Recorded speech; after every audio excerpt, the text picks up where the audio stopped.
नमस्कार किसान एवं पशुपालक भाइयों, स्वागत है आपका हमारी खेती हमारे पशु यूट्यूब चैनल पर। किसान साथियों, आज हम आपको मंडूसी या गुल्ली डंडा इसकी रोकथाम के बारे में जानकारी देंगे। किसान साथियों, बहुत से किसान भाइयों को ये समस्या रहती है और इसका ज़्यादा प्रभाव हमारी फसल पर पड़ता है कि खेत में कितनी खरपतवार है। कई प्रकार की खरपतवार एक साथ उग जाती है, जिसमें चौड़ी पत्ती वाली और संकरी पत्ती वाली दोनों प्रकार की खरपतवार होती हैं। लेकिन किसान साथियों, ये खरपतवार ख़त्म करने में किसान के 2 महीने का समय लग जाता है और इस 2 महीने के दौरान हमारा जो गेहूं है वो फुटाव नहीं कर पाता है, जिससे गेहूं की पैदावार पर सीधा सीधा असर पड़ता है। तो किस प्रकार से हम इसका नियंत्रण कर सकते हैं, मैं आपको सरकारी और प्राइवेट दोनों प्रकार की जानकारी देना चाहता हूं, दोनों प्रकार की दवाइयों का इसमें प्रयोग बताना चाहता हूं। सबसे पहली बात मैं किसान भाइयों को ये बताना चाहता हूं कि जो भाई अगेती गेहूं की वैरायटी लगाना चाहते हैं, 1270, 327, 303 आदि जो नई हैं और अर्ली वैरायटी है, जिसको अगेती वैरायटी कहेंगे, वो किसान भाई 25 अक्टूबर से 10 नवंबर के बीच में इनकी बिजाई कर सकते हैं। 25 अक्टूबर से 10 नवंबर के बीच में इनकी बिजाई कर सकते हैं। इस विषय पर मैं अलग से वीडियो बनाऊंगा कि भाई कौन सी बिजाई कैसे करें, कितना बीज डालें, कितना खाद डालें, पूरी जानकारी आपको दी जाएगी। आज का जो विषय है वो है गेहूं में मंडूसी या गुल्ली डंडा का सफाया कैसे होगा। तो किसान साथियों, अगर हम पहले से ही सतर्क हो जाते हैं कि भाई हमारे खेत में इस प्रकार की कोई खरपतवार ना उगे, तो हम इसको रोक सकते हैं। लेकिन कुछ किसान भाई इसके जर्मिनेशन के बाद में सोचते हैं कि भाई मेरे खेत में तो बहुत ज़्यादा उगी है, अब मैं क्या करूं। किसान साथियों, पहले से ही सतर्क रहिए और अपने खेत पे पहले से ही ध्यान दें, क्योंकि एक दिन में कोई भी प्लानिंग सक्सेस नहीं होती है।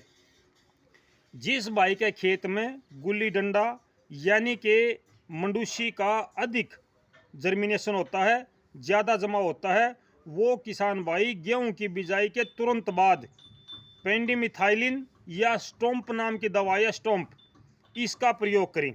इसका प्रयोग आपने सावधानी से करना पड़ेगा। पहली बात बताता हूँ, दवाई की मात्रा 1.5 से 2 लीटर प्रति एकड़, 250 से 300 लीटर पानी।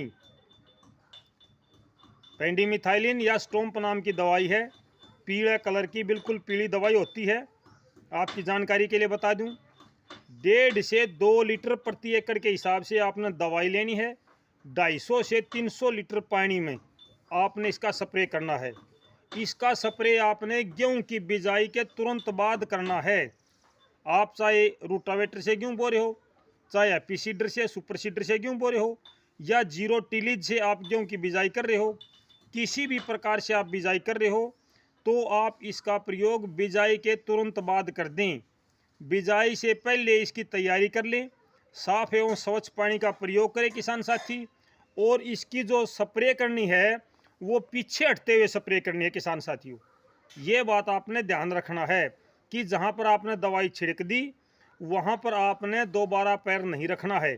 अगर आपने दोबारा पैर रख दिया तो वहाँ पे आपकी खरपतवार उग सकती है, क्योंकि इसकी एक परत होती है, इसका एक अपना सर्कल होता है, जिसमें दवाई के ऊपर 24 घंटे तक किसी भी प्रकार का कोई पैर ना रखा जाए।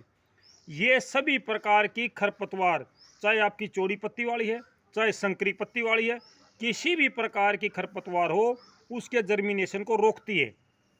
जो किसान भाई इनमें विश्वास नहीं करते, वो किसान भाई अवकीरा वगैरह का प्रयोग भी कर सकते हैं। अवकीरा का प्रयोग आप फसल बिजाई के 24 घंटे के अंदर अंदर कर सकते हैं। अवकीरा में 2 साल्ट मिले होते हैं, पेंडिमिथाइलिन या स्टोम्प, साथ में मेट्रीब्यूजन। ये दोनों साल्ट इसमें मिले होते हैं और कुछ नहीं होता इसमें। दोनों साल्ट इसमें मिलाए जाते हैं अवकीरा में। लेकिन ये महंगा है, 2-2.5 हज़ार रुपये प्रति एकड़ के हिसाब से आता है। अब थोड़ा सस्ता हो गया होगा तो मेरे को पता नहीं है, लेकिन पिछली बार ये 2,000 रुपये का था। तो किसान भाई, महंगे की बजाय आप सस्ते से काम चला सकते हैं। अगर कुछ पौधे उग भी जाते हैं इसके बाद में, तो आप आगे चल के मेट्रीब्यूजन से उनको एक मुश्त ख़त्म कर सकते हो। समय समय पर आपको गेहूं की पूरी जानकारी उपलब्ध करा दी जाएगी। गेहूं के कौन से बीज कब लगाए जाएंगे, कितना खाद पानी दिया जाएगा, तमाम जानकारी मेरे किसान भाइयों को घर बैठे दी जाएगी। लगातार चैनल से जुड़ते रहिए, लगातार इस मंच पर आइए, आपका स्वागत है। सभी किसान भाइयों से प्रार्थना है कि वीडियो अगर अच्छी लगे तो शेयर ज़रूर करें, और जो नए किसान भाई हैं वो सब्सक्राइब करें। तो आज का जो विषय था, गेहूं में मंडूसी या गुल्ली डंडा कैसे ख़त्म हो, इस विषय पे मुझे उम्मीद है कि आपको ये जानकारी ज़रूर अच्छी लगी होगी। तो फिर मिलते हैं किसान साथियों, तब तक नमस्कार, जय हिंद।